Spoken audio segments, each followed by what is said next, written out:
Okay, let's just jump right in here. 1 second.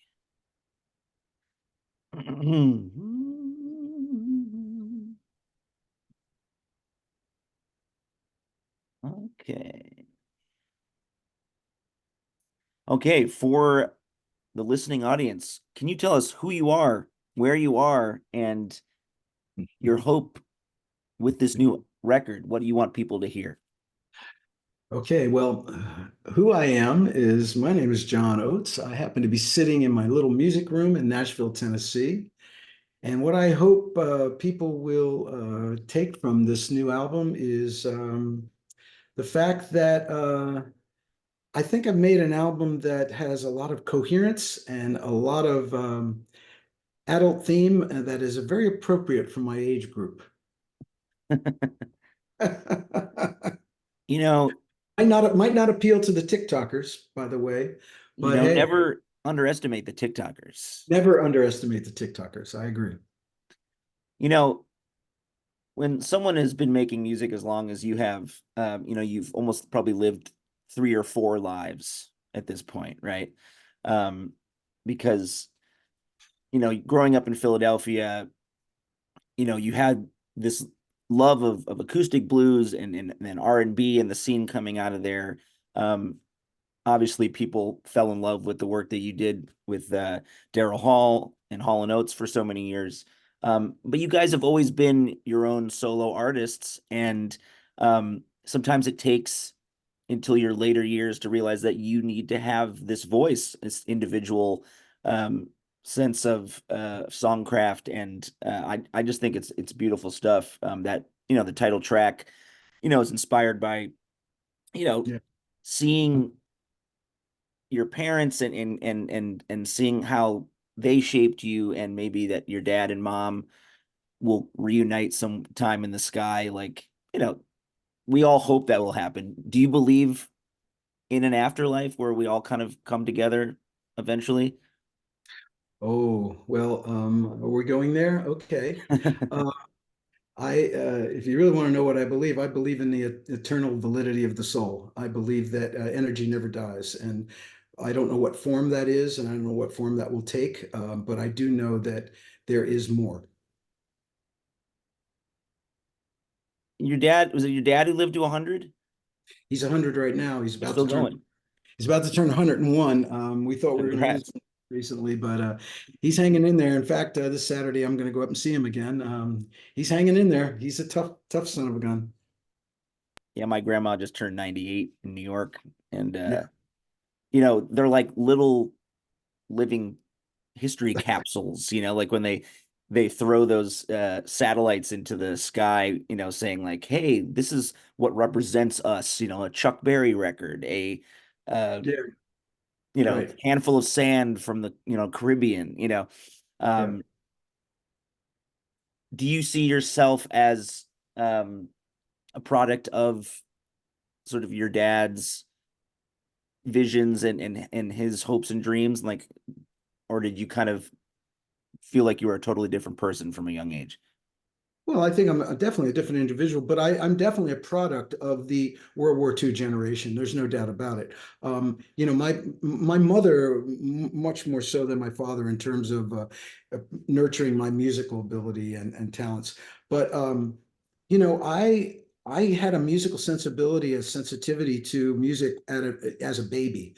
I started singing as soon as I could talk. So the earliest music I heard was their music. It was the music of their generation, the big bands, the swing, the ragtime stuff that they listened to as kids, because that's what they listened to on the radio and at home. So I was born before rock and roll started.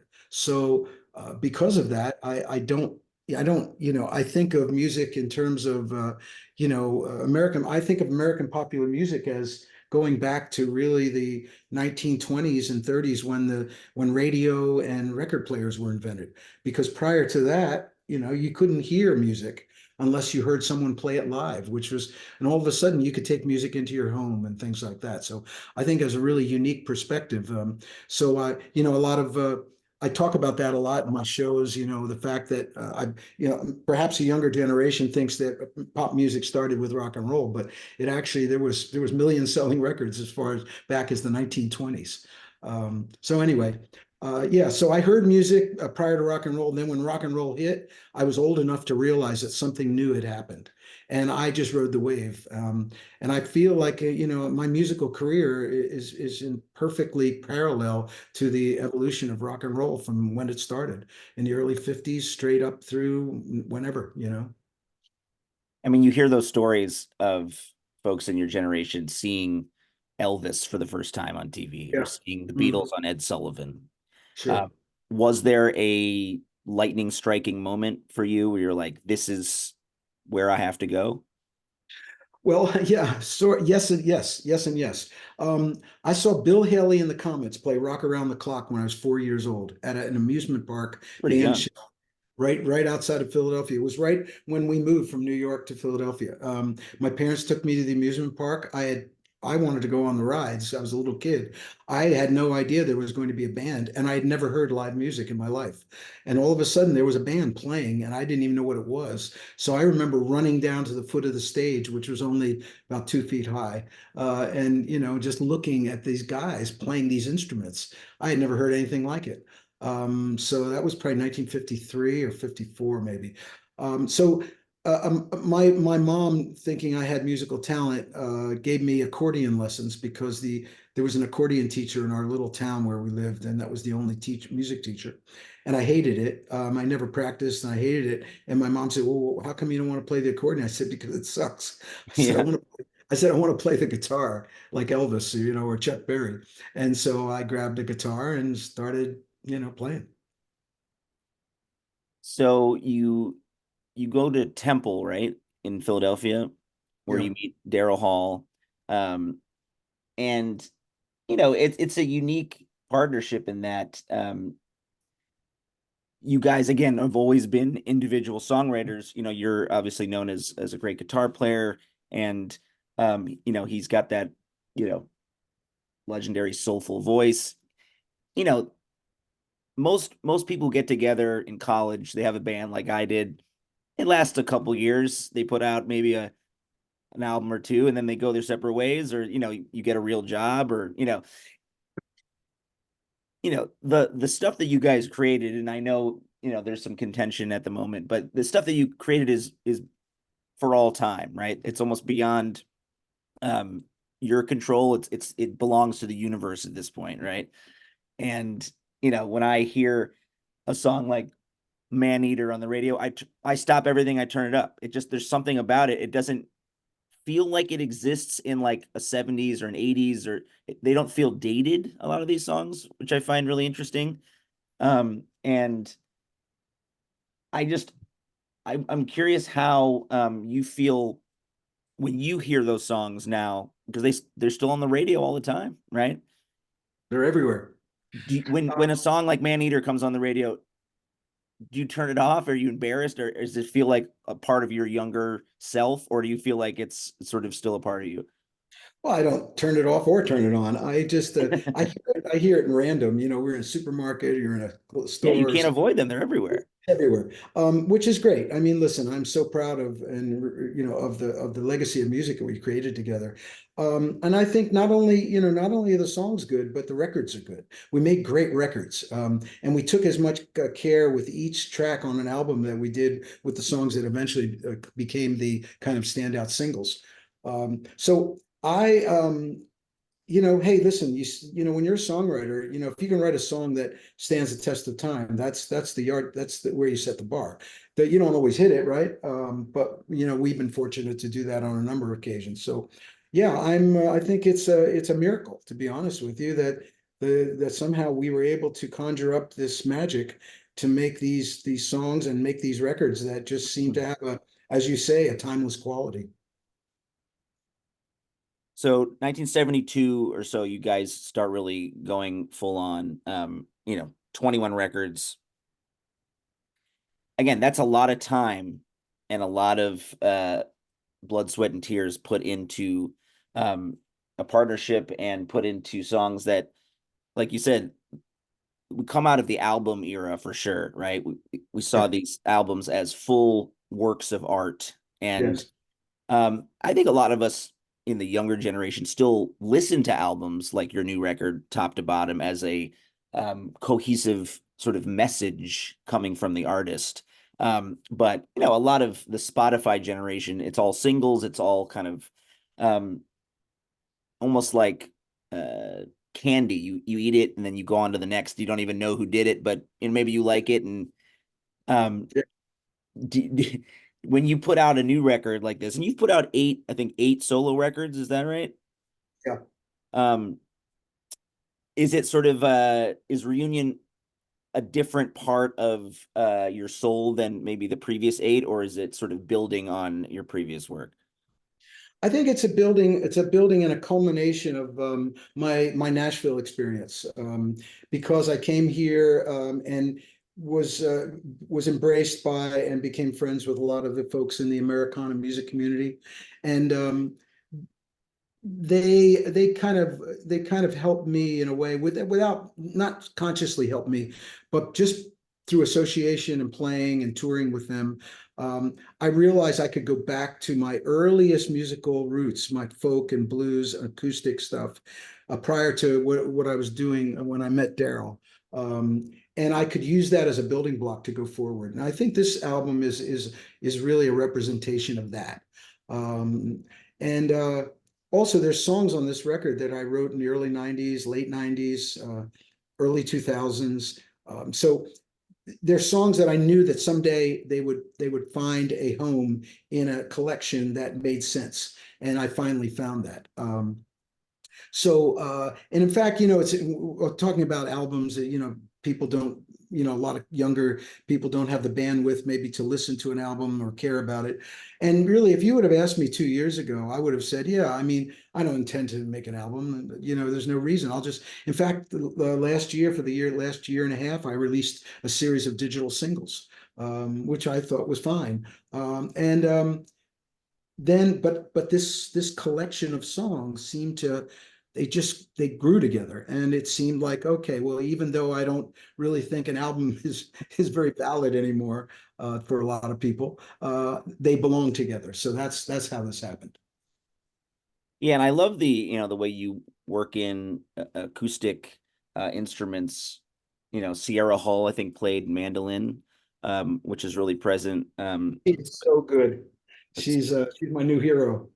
especially on that the Field Is Mine track. You know, there's pedal steel, I believe. You know, about sort of these our parents and the people came who came to this country to sort of build themselves and to grow their children with the land in a way. It reminded me a lot, some of these songs, of Livon Helm's record, I think Dirt Farmer, where he sort of looks back at sort of the people who came before him and Yeah. uses a lot of great acoustic instrumentation. Tell me a little bit about that Field Is Mine track. Oh, yeah, this feels mine. No, you mentioned Sierra Hull, who did play on a few tracks. However, on This Field Is Mine, that's Sam Bush, Oh, playing man. cool. And actually, Sam was a co-writer on that song, along with a great Jeff Black. Jeff Black is an amazing Nashville songwriter.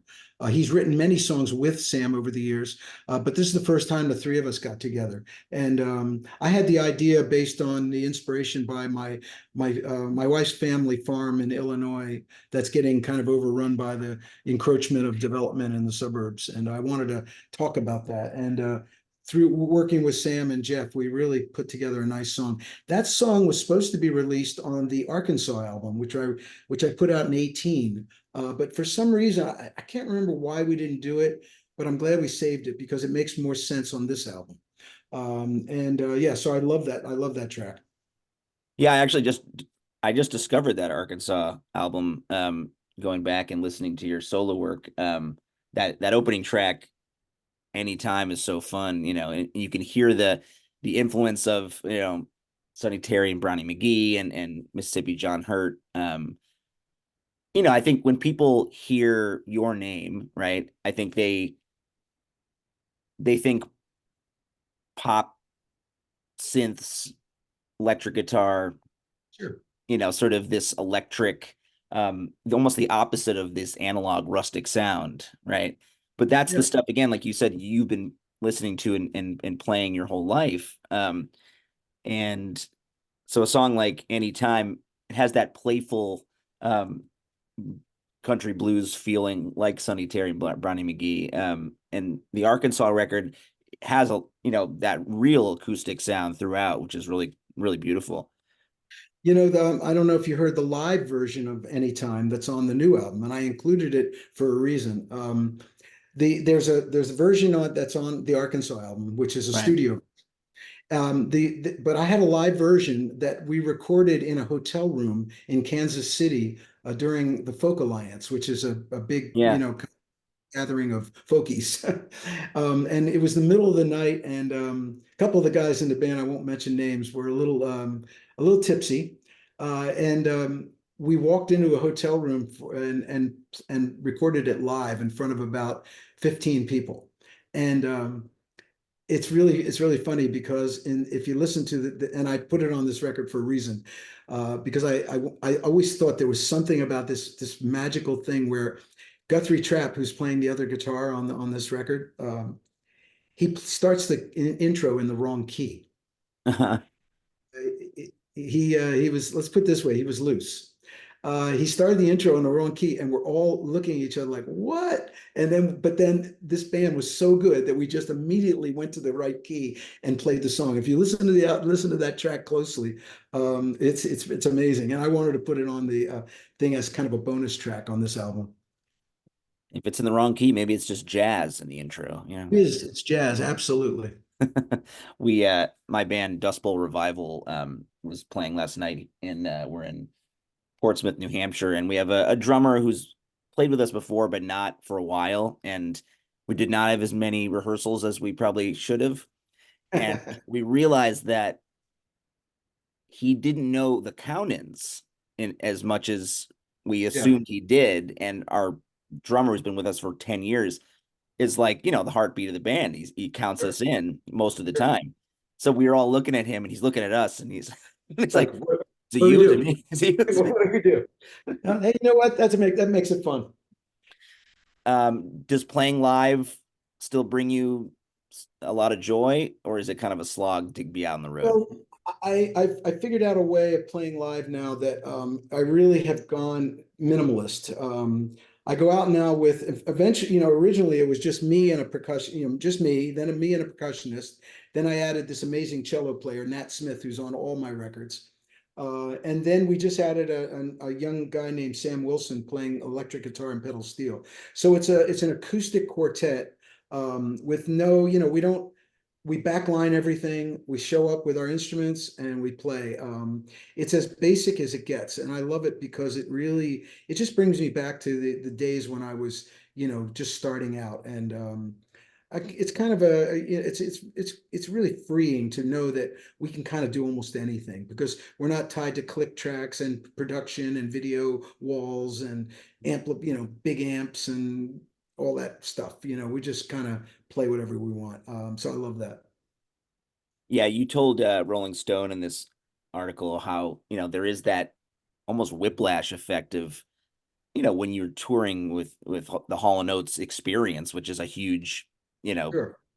festival headliner Yeah.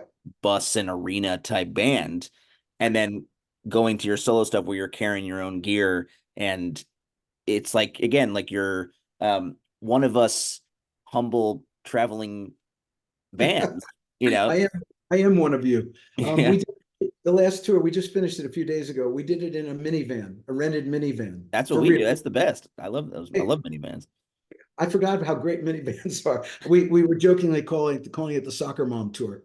Yeah, Because we get these I do the advance for the shows and the production guy goes, where are you gonna park your bus? And I said, yeah, well, we don't really have a bus.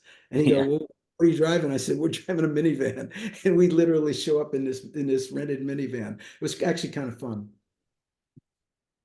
When you go back to the first, maybe headlining, you know, rock star experience that you had, um, were you was there any stage fright? Was there any like, do we belong here feeling, or were you guys totally like, we own this situation? And when you have obviously hits where people know the words already, um, maybe you get permission to feel like the rock star that you are, you know? Um, I mean, look, you co-wrote some of the greatest songs, you know, especially in radio history. She's Gone is one of my all-time favorites, you know. Like there's songs that Hall and Oates have that are they're like little pinpoints in your like history with relationships. Like when you have a terrible breakup, she's gone. You know, it's like it's just it's like waiting for you, and then it comes on the radio, and you're like, ah, damn. Like Yeah. when those songs when you first started singing those songs live, and people were really knowing them, what was that feeling? Um, I've never had any stage fright because I've been on stage since I've been 4 years old. So and Daryl's the same way. He and I were both child performers, so we just got better. You know, listen, it's interesting to back in the day, we'd play a song like "She's Gone" when it was first released, and no one knew it. It wasn't a classic. It Right. was a good song, and people took it for what it was. It was very similar. I draw the parallel right to today with which is what I'm doing with the new songs on this new album. The people don't know these songs, but I play them. And one thing I've learned is that if I tell the backstory and set the songs up and put them into a context, they hear the new songs as if it's a song they already know. It's an amazing thing. Um, but no, I'm kind of bound and determined to play these new songs, so I just play them. And it's great because I think what I'm doing is I'm rebuilding my own, I hate to use the word brand, but I am. And the people who are coming to see my shows now, they're um, they're very open-minded about what they're coming to see. They don't expect to see half of a Hall and Oates show, which is great. Because that's not what they're going to get.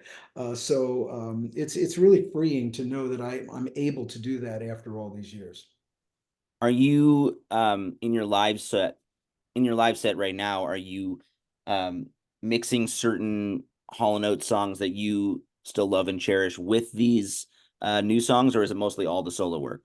It's almost all new songs or covers. I'll do a Smokey Robinson song. I do a Louis Armstrong song. Sometimes I do an old ragtime song or a Mississippi John Hurt song. I'm playing most of the album. And then at the end, what I do is I do two songs from Abandoned Luncheonette because to me, that's the album that kind of put me and Daryl on the map. And it's the album is 50 years old. So in a way to celebrate the kind of the 50th anniversary of Right. that album, I like to do a couple songs from that. And then I'll do, I do one or two songs from the 80s, and then that's pretty much it. And then I just that's it. So Tell me a little bit about your folks and growing up and the music that maybe they showed you when you were young. well, yeah, I mean, we used to. My whole family is based in New York. I was born in New York. My folks grew up in New York, and but in the early 1950s, my father's company was moved to Pennsylvania. So, in order for him to keep his job, he decided to move us to Pennsylvania. Now, we were the only part of the family that moved. The rest of the family stayed in the New York area.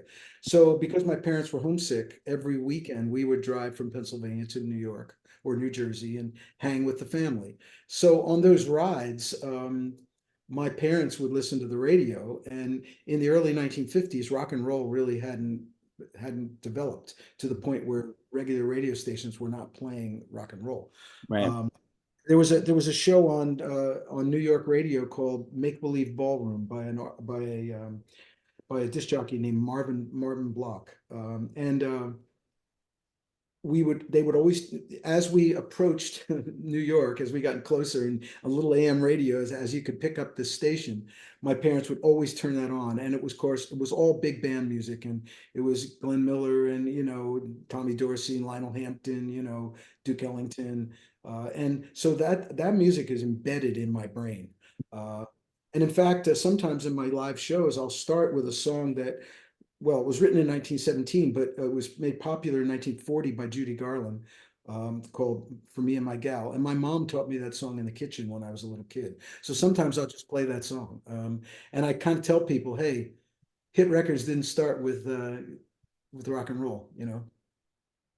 I know, there's a great podcast called Music from 100 Years Ago, where the guy, sort of talks Yeah, about like, here's all these hits from like 1923 or, and, the young people of that age, my grandmother talks about it, she's 98 and she used to go to the dance halls and you'd have two big bands playing across from each other, like 30 pieces deep, right? yeah, You get in for like a nickel. 50 cents, yeah, like 10 cents, and Right. have like some of the greatest musicians who ever lived just playing your like local dance. Yeah.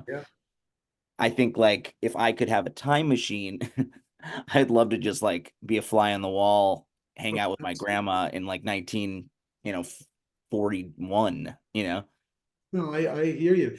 Listen, I did a lot deep dive into, especially on the Arkansas album, on the history of American popular music, and became kind of a little bit of a minor expert on some of this stuff. And the thing that really struck me was that I realized that the rock, American popular music is totally wedded and linked to the development of radio and the phonograph machine.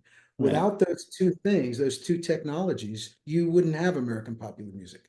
Because prior to that, the only way to hear music was to hear it live. As you said, you had to go to a place where someone was playing, or you had to buy sheet music and go home and someone would sit at the home piano and play a song.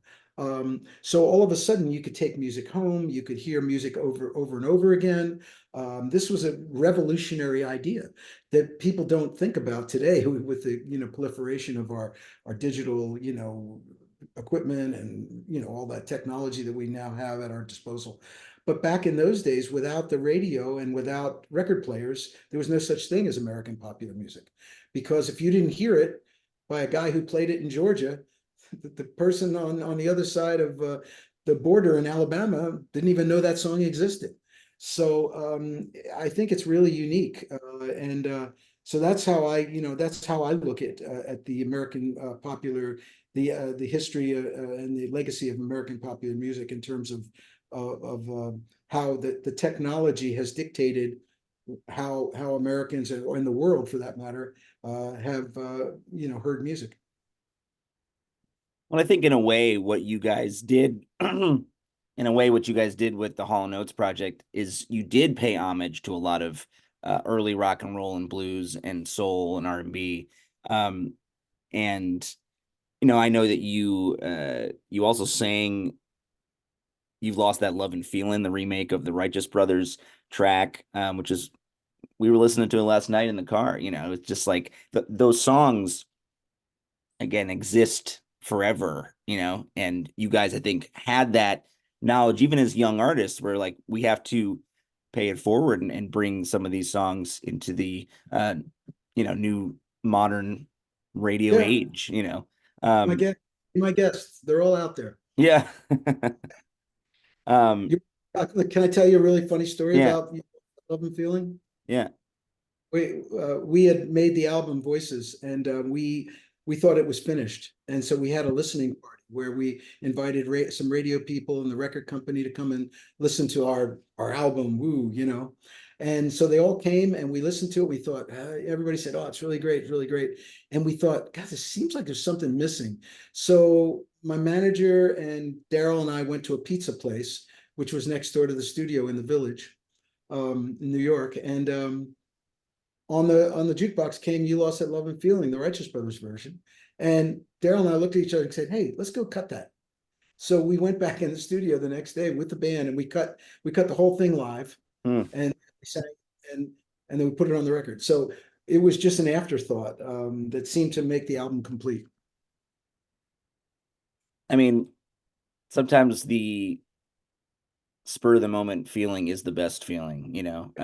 There's times where we overwork songs in the studio, we tour with it for years, and we're like, now we have to record it, and then you're already feeling like the song is tired before it's even out, you Right. know.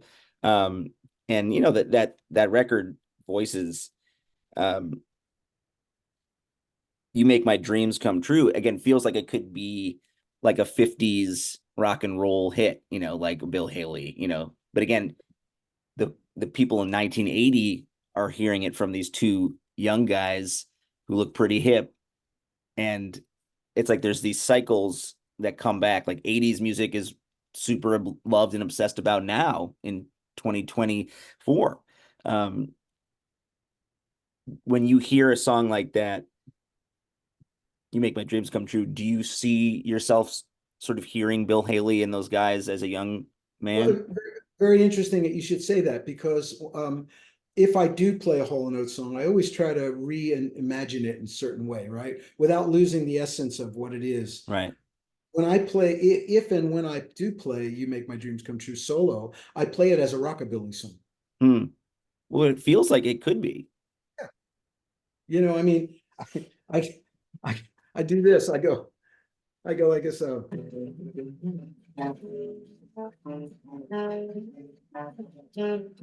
What I want to be right in my free today. So I play it like that, which it's kind of funny that you would say Bill Haley because that's kind of how I hear it. I hear it.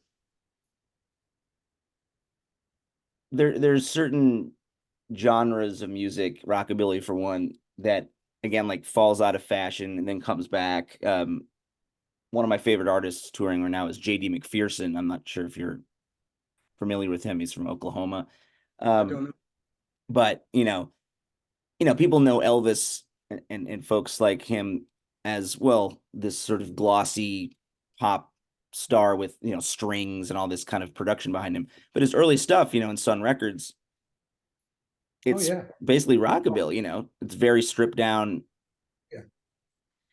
And if you had the ability to play with one of those legends who maybe you were too young to ever meet, who would you have played with or recorded with? Well, there's too many to name, but I wish I would have had a chance to play with Booker T and the MGs with Duck Dunn and Steve Cropper and Al Jackson and Booker T. I love the records that they made with Sam and Dave and Otis Redding. I would have loved to record in Memphis with them. I've become friends with Cropper, Steve Cropper, over the years here in Nashville, and actually he played on one of my records years ago. He's one. I mean, I wish I could have played or worked with Curtis Mayfield because I copy Curtis Mayfield a lot when it comes to my electric guitar playing style. Um, so there's so many. I mean, it could be, the list goes on and on. Booker T's still around making music. Oh, I know. I had dinner with him a couple years back. I always loved that Green Onions was just their sound check, Yeah, yeah, yeah. and they just were like, well, let's press record, let's It was a hell of a band. So press record and see what happens. And then people don't know that his band is basically backing up Bill Withers on his like first great songs. yeah, yeah, they're a Um, great. when you saw that documentary about the We Are the World taping, and you guys are in there with all those heavyweights, was that kind of fun to see, or did you watch it? I'm curious. Yeah, I watched part of it, but I didn't really watch the whole thing. I was there, so I Yeah, know. And interestingly, in that particular night, I was very hyper aware of what was going on. yeah. I knew some, and most of the time I kind of miss a lot of this stuff. I've had these amazing experiences, and a lot of times I just, kind of don't pay that much attention. But that night I was very, very aware. In fact, I took the lead sheet, the sheet music that was handed out to everyone, and I went around and had everyone sign it, and I've got that. I've got it framed in my studio. So um, that's it was just one of those nights where I just realized something totally unique was happening and would never happen again. Yeah, the way that Stevie Wonder and some of the sort of people around him in that room were like figuring out the arrangement in real time was just like that was fascinating to see. Stevie had another idea about how to do it. And eventually it got worked out. It was a little bit of a, look, the session kind of got hijacked sideways for a minute or two. But, Quincy Jones in particular, he knew what he wanted and they kept it on track. But you got to think about this. Think about it this way. Look at all those AAA personalities in one room, and all these people who are used to being the captain of their own ship, so to speak. Right. And stick them in a room, they're not always good at taking orders. I mean, it's amazing that they all showed up. It's like that they were there and Oh, they stayed there for what you guys were there for like 10 hours or something, you know? hours. Well, they all showed up because, in those days it was only the Grammys and the American Music Awards. There wasn't this like crazy amount of award shows that happen now every weekend, it seems. Um, so everyone who was anybody in pop music was at the American Music Awards. So, they knew that they had this captive audience that they could just grab, put them in limos and bring them over to the studio. And you've always wanted to give back and sort of contribute to, um, I think reaching people beyond your musical career. And I saw that, your wife and you started that Oates Song Fest, which helped the Feeding America program. 350,000 families were helped through that. I mean, that's a really important, My awesome. wife actually reminded me this morning it was 450,000. So I will update that in the notes. What was yeah. that like? What, feeling like you could contribute?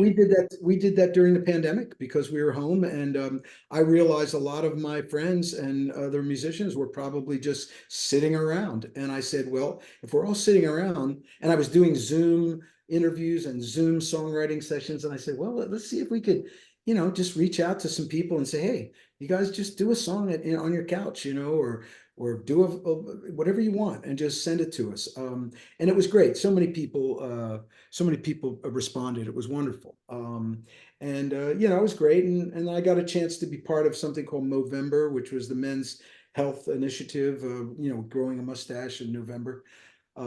So yeah, I mean, I think I felt during the pandemic, I really analyzed things and I said, you know what, I've been so lucky and fortunate and so blessed to be successful that I really need to give back as much as I can, especially since I had a lot of time on my hands. So it's something, I think it's something that I should be doing. It's appropriate for me at this time of my life and career.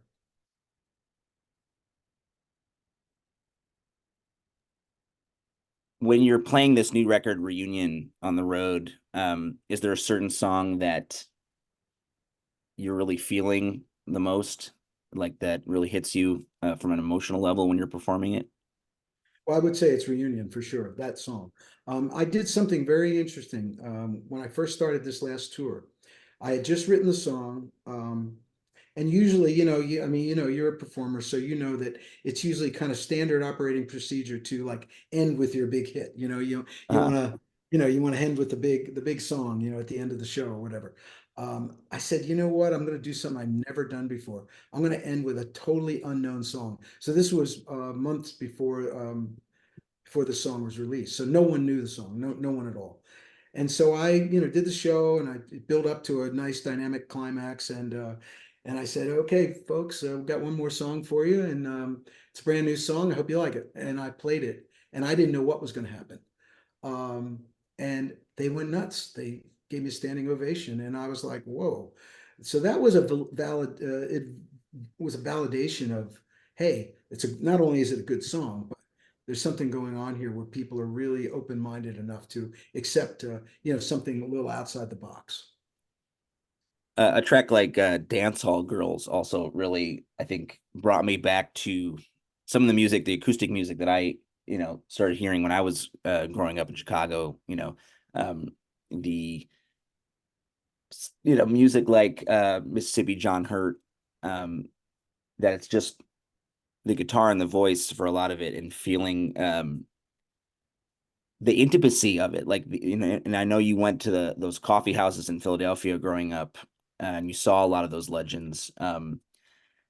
Again, I wish I could go back in time and drop myself into some of those scenes. My dad, when he was in college in Chicago, was like, yeah, Muddy Waters and Yeah, Colin Wolf would just be sitting on the floor with us, like in this cafe in like our dorm, you know. right. It feels like Yeah, impossible, but it's like that's sort of how it was. A lot of these acoustic, and yeah. non-pop star performers would play these extremely intimate shows. What was it Yeah. like seeing those people up close? I used to go to the Second Fret, which was a little coffee house in downtown Philadelphia, and then the bigger coffee house on the main point, which was on the main line outside of Philadelphia, and then of course the Philadelphia Folk Festival, which has been in existence for almost 60 years now. I used to go to it all the time, and I got a chance to see everyone, all those people that you mentioned up close and personal. I mean, the stage for the Philadelphia Folk Festival was literally a foot high. Yeah. I sat on the grass and you were sitting directly in front of these people. Interestingly enough, this August I'm going to headline the Philadelphia Folk Festival, and I've never played it before. So after all these years, going back there to really the place where it all started for me, in a sense, is going to be amazing. And I'm going to play a lot of the stuff that I heard back in the early '60s. Yeah, we were able to play the Philly Folk Fest, I think 2 years ago, or maybe it was that. Yeah, 2 years ago. Was And it? it was great. I mean, but I think Sierra Hull and some of those folks were there, and there's that community of sort of people all hanging in that tight little backstage, and you're like, well, do you want to sit in on this? And you might as well just get up there. You're here. Yeah, that was the tradition. That's how it worked, and I love that. If there was anyone that you could tour with now who's playing music that really inspires you, who would it be? Um, Probably Billy Strings. I think he's doing an amazing job. I mean, he's basically a jacked up bluegrass band. Yeah. And what he's doing and what he's been able to do, and kind of bringing along the kind of the Grateful Dead jam band crowd, and he's so good, and everybody loves him. And I saw him recently at the Ryman, and he's just a cool dude. And I just think being able to like sell out these huge, big huge arenas, but playing this music that's really, you know it's like I said, it's jacked up bluegrass. It's just I just have a lot of respect for that. Those who are seeing him in arenas these days maybe forget that um, when he was first starting, when he was still in Michigan, we Yeah, used to tour around. He would open for us sometimes with Don Julin. He was like this grizzled old dude on mandolin. It was listed as Billy Strings and Don Julin, and it was him and these two like 68-year-old dudes with long beards, and he was yeah. like I knew I loved 19, had like the it. punk rock earrings. I was like, Yeah, what yeah, is going on here? But it was so fun to watch like them play off each other, and you saw his like almost like heavy metal background being right. channeled into this acoustic guitar.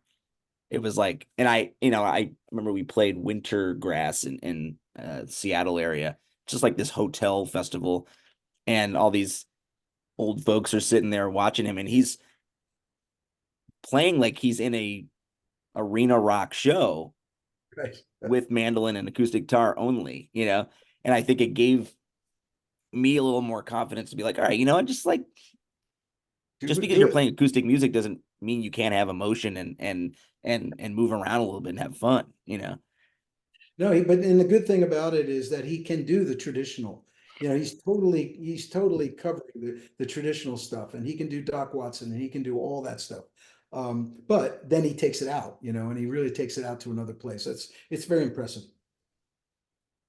Uh, Last thing I'll ask you is, if you could create a dream festival, if you were the curator, you could book 5 acts, dead or Wow. alive. Who would they be? Oh my God. Dead or alive? You can Oh, that's a lot. anyone. Okay, wow, that's a lot. All right, sure. Okay, well let's make it really fun. Let's have I'd have uh I'd have Marvin Gaye, Okay. I'd have Doc Watson, I'd have Joni Mitchell, I'd have uh Only five?